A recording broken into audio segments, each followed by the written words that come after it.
पापी और पुण्यात्मा। तो चलिए शुरू करते हैं आज की कहानी। एक जंगल में एक बूढ़ी माँ और उसकी पोती रहती थी। बूढ़ी माँ काफ़ी परोपकारी स्वभाव की थी। उस जंगल में भटके हुए लोगों की मदद करना, उनको राह दिखाना, इन सब कामों में बूढ़ी माँ को बड़ा आनंद आता था। बूढ़ी माँ ने अपना पूरा जीवन अच्छे कर्म किए थे, यानी कि हम उस बूढ़ी माँ को एक पुण्यात्मा कह सकते हैं। दोस्तों, जहाँ अच्छाई है वहाँ बुराई भी होती है। इसी जंगल में 4 लुटेरे लूट मार करने के लिए भी आते थे। इस जंगल से गुजरने वाले लोगों को मारना और उनके सारे पैसे व गहने लूट लेना, यही इनका काम था। यह लुटेरे इतने निर्दयी थे कि किसी को भी मारने से पहले एक बार भी नहीं सोचते थे। एक दिन वो रोज की तरह लूटमार कर रहे थे। लूटमार करते करते शाम हो गई। बिजली की चमक और बादलों की गड़गड़ाहट के साथ जोरों से बारिश होने लगी। वह चारों लुटेरे जंगल में सहारे के लिए इधर उधर भागने लगे। अचानक उनको बूढ़ी माँ की कुटिया दिखी और वह उनकी कुटिया के पास पहुँच गए। चारों लुटेरों ने तय किया कि जब तक बारिश हो रही है तब तक इस कुटिया में रहेंगे और जब बारिश बंद होते ही बुढ़िया को मारकर उसका सारा धन लूट लेंगे। उन्होंने झूठ बोलकर बूढ़ी माँ से मदद मांगी। उसी जंगल में रहने वाली बूढ़ी माँ ने भी इन चारों लुटेरों के बारे में काफ़ी कुछ सुन रखा था। उन्हें एक नज़र में देखते ही बूढ़ी माँ ने उनको पहचान लिया। वह 4 थे और ताकतवर भी थी। बूढ़ी माँ कमज़ोर थी, इसलिए बूढ़ी माँ ने उन्हें न पहचानने का नाटक किया। बूढ़ी माँ को यह भी डर था कि उसके विरोध करने पर कहीं वह चारों उसे और उसकी पोती को हानि न पहुँचाएं। कुछ सोचने के बाद बूढ़ी माँ ने उनको रात के लिए सहारा दिया। फिर बूढ़ी माँ ने सबके लिए खाना बनाया।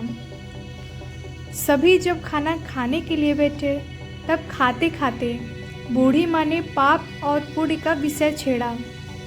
हर एक जन अपने हिसाब से इस विषय में अपनी राय दे रहा था। बूढ़ी माँ का कहना था कि हमारे पुण्य हमें जीवन के आखिरी दम तक काम आते हैं और हमारा सुरक्षा कवच बनकर रहते हैं। बूढ़ी माँ की ऐसी बातें सुनकर सभी चारों लुटेरे ठहाके लगाकर हंसने लगे।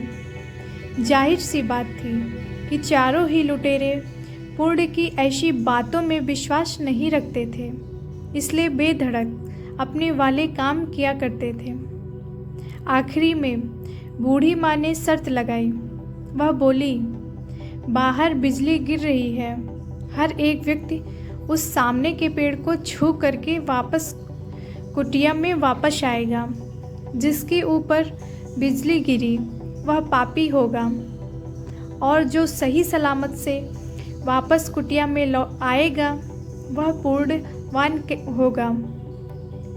पहला लुटेरा गया और पेड़ को स्पर्श करके सही सलामत से कुटिया में आ गया।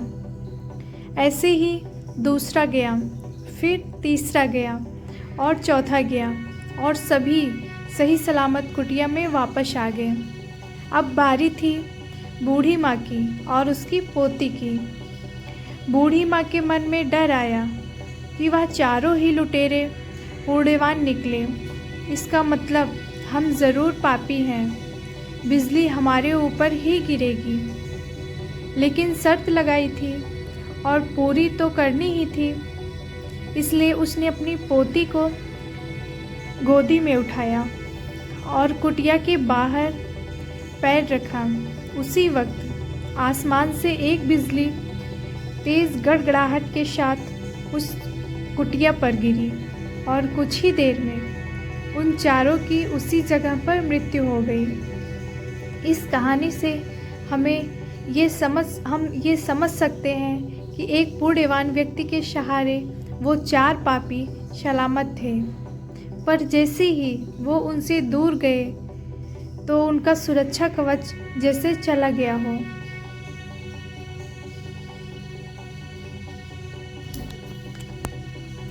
तो दोस्तों, इस कहानी का सारांश बहुत ही छोटा है कि हमें हमेशा अच्छे और भलाई के काम करते रहना चाहिए और जितना हो सके सच्चे और अच्छाई के काम करने वाले लोगों के साथ रहना चाहिए, यानी कि सत्संग करना चाहिए। आशा करती हूँ कि आपको ये कहानी पसंद आई होगी। अगर आपको ये कहानी पसंद आई हो तो चैनल को सब्सक्राइब ज़रूर करें। धन्यवाद।